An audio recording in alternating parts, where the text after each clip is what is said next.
Good morning, St. Lucia. I want to speak on an issue that is very concerning to me, and that is government censorship. On Friday last week, we saw a sitting of the House where, towards the end of the session, you had a government minister, Richard Frederick, barging into Parliament, running up to the podium and demanding that the Speaker get the member from Miku South to retract a certain statement. His behavior was very uncouth. It was unparliamentary.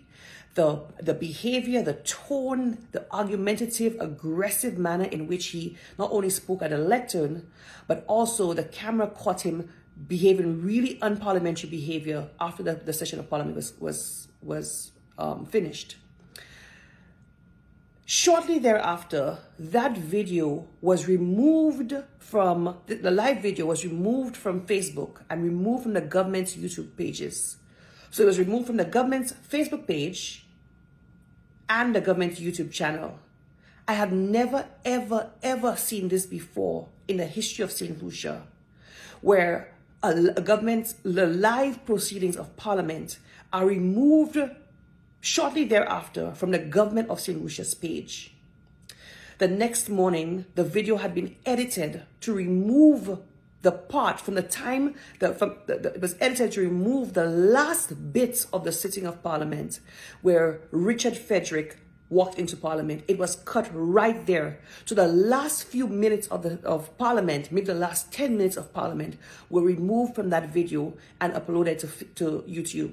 So it is not on the government's Facebook page, but they have now provided a link to an edited version of the video. Folks, this is wrong at every level.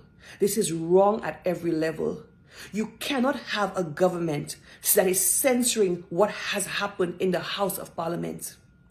This government, when they came into office, has removed every trace of Chastanet of Allen Chastanet's record in Parliament, in government, from the official page of the Office of the Prime Minister. The official page of the Office of the Prime Minister on Facebook. They have removed all posts when it comes to Allen Chastanet and his management of COVID. If you go on that page, the Facebook page of the Office of the Prime Minister, you will find none. This is the level of censorship that this government is practicing. They have now taken a role where they are moderating comments in the chat under government's posts. I have no issue with the disrespectful comments being removed, but that is not what is happening. This government has actually have their staff removing comments, any comments that are critical of this government. Folks, we are heading down a very, very, very dangerous path in this country. And the final straw is the editing of videos that show the full proceedings of the House of Parliament, our house, where our business is conducted. This is the final straw.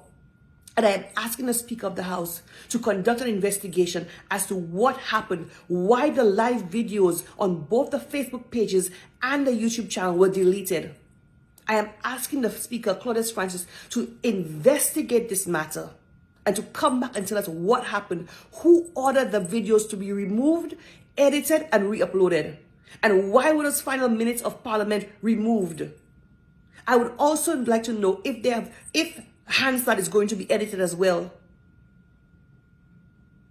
I would like to know if what transpired, these few final minutes in the House of Parliament on Friday, are going to be removed from Hansard.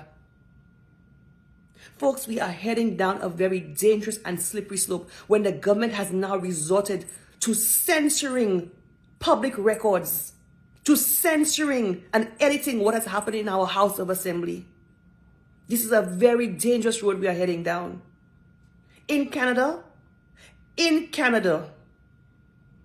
if public records are deleted like that, not only will government staff be fired, they will also likely take a jail sentence. I have seen cases here in Canada where there's an access to information request, and all Canadians can it's called ATIP, access to information. You can actually ask for any government document. I have seen cases where an ATIP request was made and staff deleted records, deleted emails, and I have seen them go to jail, not just lose their jobs, go to jail for it. And you have you have staff at the NTN. You have staff at NTN deleting public records of Parliament. On whose instructions?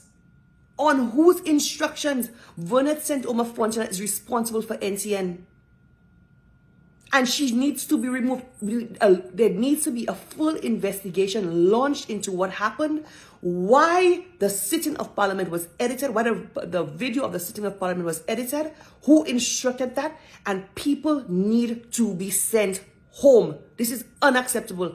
And all St. Lucians need to be as outraged as I am as to this level of government censorship. This should never, ever be allowed in a democratic country. We are going down a road of a dictatorship. This should never be allowed in a democracy. Folks, have a wonderful Labor Day. And I am calling all St. Lucians to ask the government to upload the unedited version of this video to the official channels and to launch an investigation into this matter. Thank you.